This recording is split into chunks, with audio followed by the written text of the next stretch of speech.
let's not try and blame everybody. In some sense, virtually everybody is to blame, whether it's the credit card holder who spends beyond his means on upwards through to banking and management. Just one word of caution from St. Thomas More, great English saint, on this regard. Bear in mind, he says, that people can't live here in this world unless some individuals provide for many others a means of making a living. We can't all own a ship, although looking at the fishing village yesterday I began to wonder. And who could make a living as a tailor or a worker or a carpenter? Were there no one with the capital needed to put different groups of people to work? So what I would suggest is that we're at that moment when the banking sector's need for more stringent regulation is fine, and it must happen, but two further factors are gaining significance. The first is that we're beginning to see, and research shows, an urgent quest, not least in senior members of the banking community worldwide, for moral as well as material certitude. And I am encouraged by this. Although if the church doesn't act quickly in response, it will lose the moment. And second is a recognition that the quest will fail to find fulfillment in regulations or rules, even though these rules may provide conventional boundaries of behaviour. In other words, we don't need more cleverness in financial management, so much as insight. So the church's task for me, and I hope for you to consider, is to promote measures that encourage the financial community to look beyond traditionally ascribed leadership and management attributes towards a significantly more radical ethical foundation. This is not to suggest that an ethics of rules is poor, or that a social ethics grounded in the virtues are alternatives. Both are grounded in and rooted in the natural law. But it is a virtue-based ethics, I would recommend, that endows the ethics of rules with its moral context. And a distinctively Christian vision of the primary values of human life. Virtue ethics insists on care and respect for the integrity of the person. In virtue ethics sees an ethics of excellence, a concern for all others, rather than a mere effectiveness that entertains desire for power, fame and wealth. And this, to me, reflects Catholic social teaching at its best, that the virtues endow a quality of mind of which no one may make bad use. In short, for you to think about, if you would, in recovering the virtues, and there is a big growing literature on this subject, they point to qualities that provide the grounds for preference, give rules their moral context, and all the more necessary in a world of fast-changing affiliations. Because justice not only applies to financial market transactions, but with equal force to workforce settlements, shareholders' return on capital, a service's inherent value, and virtually every other aspect of the money management process. Similarly, prudence, as Catholic social teaching reminds us, is the most essential of management characteristics. It denominates the capacity for command. It facilitates right judgment, and critically, it governs the management of risk. Without such attributes, anyone in finance will either not last very long or continue to make bad decisions. I might conclude. The very idea of the church creating, even though we are the largest multinational corporation on earth, by light years. It may be argued that the idea of creating and installing a fully sufficient management education and training capability for the banking community on the role, function and contemporary value of Christian-inspired ethics would be next to impossible. I believe precisely the reverse. I believe that it can be logically and persuasively argued that it is precisely this development that the Catholic Christian and the Christian community overall should further explore. I'm not alone in this. The Chief Rabbi, now Lord Jonathan Sacks, insists we must avail ourselves of the universal grammar built into our moral instinct. Alistair MacIntyre again similarly remarks, we need to find a common vocabulary that enables others to understand the limitations and the incoherency and the poverty of resources of their own beliefs. And finally, Charles Taylor, in turn, envisions a new translatable language. As experience over many years certainly tells me, beating a senior manager, whether in banking or anything else, over the head with the Bible has a significantly and immediate adverse effect. At the very least, he's going to say he's got a headache, and he may well tell you and throw you out the room.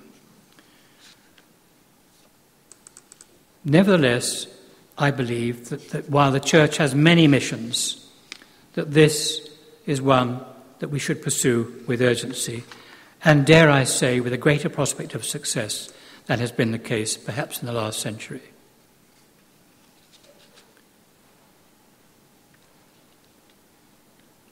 I also believe, just as an aside, that this whole issue of broadening the understanding of ethics, particularly the ethics of which I've described, both theological and cardinal,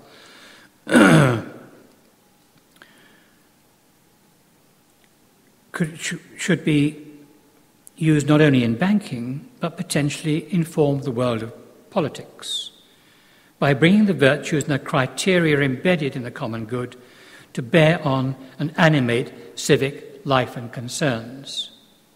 Just as an aside, just before President Bush was re-elected, 5 years ago now, I sat in a Washington, very upper crust club, paradoxically with a very, very eminent Jesuit, and a group of senators, congressmen, and the inevitable political lawyers, about 20 of us. On what criteria should President Bush be re-elected? They discussed. And eventually they got round to this small, quiet Englishman at the bottom of the table. And I said, well, have you thought about using the virtues as the criteria? To what extent is President Bush-elect better than his competitor in terms of justice? What is his record? How prudent is he? Don't ask. Sorry, personal remark, I apologise. This interpretation of courage and moderation. Is he endowing hope in the nation? How do you read him in terms of fidelity to the American cause? And so on. At least it made them think, if only for a moment. I wasn't aware that it had any dire impact on the American election, I must tell you, because President Bush was elected the following week. But, however, I do believe, and would like you to think about, please, that the Catholic Church has an absolutely invaluable role, a unique role, and I use the word advisedly, in talking to, informing, and hopefully uplifting the understanding of the common good embedded in the virtues and throughout the financial sector. Our task then is to define and describe that in a manner that the banking community will immediately find relevant and logical and will not wish to repudiate. Frankly, I think we've been very bad about doing that at times. But these are signs of the times. And I will leave you again with comment from St. Thomas More. You can't completely eradicate wrong ideas or deal with inveterate vices as effectively as you would wish. But that's no reason for turning back. You must not abandon the ship just because you cannot control the winds. Thank you.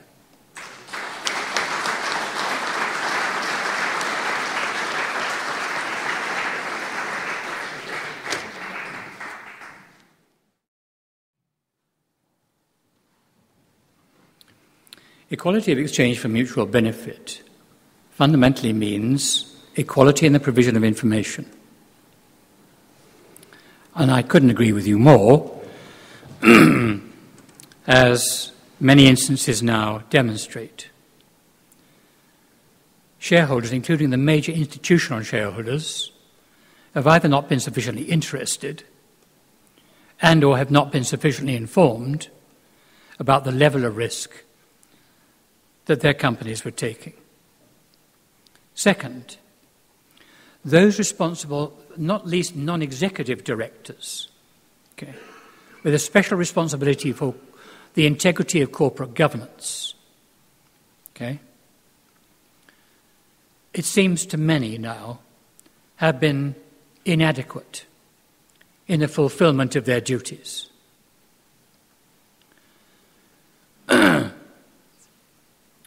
And these are matters, I think, of such gravity that they have yet to be addressed, but will be addressed, I would guess, within the coming year. The individual shareholder, by and large, has little or no power whatsoever.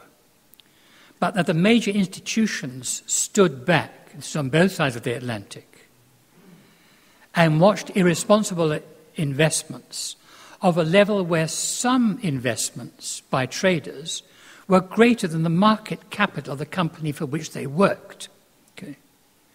And not just the non-executive directors or the institutional shareholders failed to grasp this.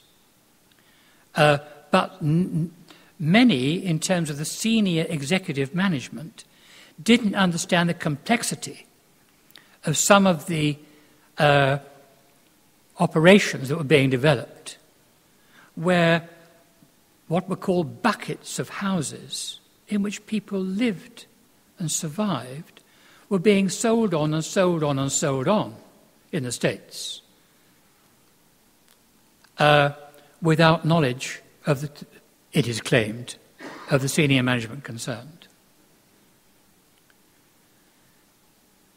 Equally, and to attempt to sell a house, an apartment, anything, to someone who clearly hasn't the slightest capacity of ever repaying back the mortgage or the loan. The word irresponsible doesn't even begin to cover it. So I hope that in some degree this answers your question, at least by concurrence. I wish I had an answer. It's going to be slow in coming, I think. And again, there'll be a shorter-term answer in terms of regulation and possibly legislation in a miscellany of countries in Western Europe at least. But for my money, we will be left with